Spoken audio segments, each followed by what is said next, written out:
Good morning. Today, in another episode of Voices Unheard documentary, we are going to expose some violations of human rights in manufacturers from China, specifically on SHEIN. Human rights are basic rights that everybody has simply because they are human. These rights are universal, meaning they apply to all people regardless of sex, gender, or nationality, and can be applied individually or as a group. They are crucial for ensuring that every person is treated with dignity and respect. In China, particularly in sweatshop producing for Shein, a Chinese company, these fundamental rights are often ignored, especially in industries like manufacturing, construction, and technology. According to Article 23 of the Universal Declaration of Human Rights, everybody should work under fair conditions, choose their job freely, and be protected from losing their job. This article also guarantees equal pay for equal work, just pay to support a decent life, and the right of joining trade unions. However, these rights are frequently violated. Many Chinese workers face serious abuse every day. When the government focuses on economic growth, it often puts workers' health and well being at risk, resulting in poor working conditions, long hours, and low pay. These issues demonstrate a clear disregard for the rights promised in Article 23 and 24, which states everybody has the right to rest and leisure, including reasonable limitation of working hours and periodic holidays with pay. Multinational companies often exacerbate those abuses by supporting the harsh conditions that workers need to go through. Workers are especially vulnerable to this abuse as they often have less protection, representation, and opportunities and a voice to speak up. The underlying cause of why these human rights are being violated in Xing is given to some factors, such as the fact that China has a massive population with over 1.4 billion people. This vast labor pool creates a high supply of workers, which, in economic terms, can keep wages low because there's always someone willing to work for less. Additionally, the migration of million rural workers to urban areas in search of employment has further increased the supply of labor, putting downward pressure on wages. Also, economic policies and industrial strategy of the Chinese government has actively promoted economic policies that favor manufacturing and export-led growth. These policies have included incentives for business to keep labor costs low to remain competitive in global markets. There are even special economic zones, called Zs, that were established with favor conditions aimed at foreign investment attraction, including lower wages, reduced regulations, and tax incentives. Even though the human rights are not guaranteed, there is no attempt of the company or country in justifying it. There is a strong cultural emphasis on hard work and perseverance, and many people are willing to endure long hours and difficult conditions. The legacy of China's planned economy contributes to a workforce that is accustomed to working under structured and hierarchical conditions. Not just that, but no country will stand up against this system, since the system provides lower costs production. Cheap labor in China allows companies worldwide to produce goods at significantly lower costs. This cost advantage has been a driving factor for multinational companies to outsource manufacturing to China, reducing overall production expenses. This affordability has fueled the growth of various industries, including electronics, clothing, and toys, making these products accessible to a broader population. But you must be thinking, how manufacturers such as Shein help the country? As already mentioned, the use of cheap manual labor in China has significantly benefited various groups and sectors over several decades.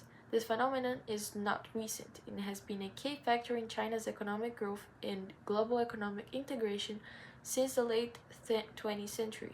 It helped the country transition from an agrarian economy to industrial power. SHEIN and other multinational enterprises such as Zara, Adidas, Apple, Amazon, Gap, H&M, Microsoft, Nike, and Sony have failed to prevent human rights violations, as appears in the video which shows the working conditions of these people. SHEIN has been accused of exploiting Uyghurs, an ethnic group of Turkic origin, most Islamic as well as children, to drive its fast fashion operations. Uyghurs are sent to factories in different regions of China, such as Xinjiang, where workers are subjected to conditions similar to slavery. This data suggests that SHEIN have not succeeded in preventing human rights abuses. Additionally, the failure to prevent these violations can be attributed to the prioritization of profitability over human rights.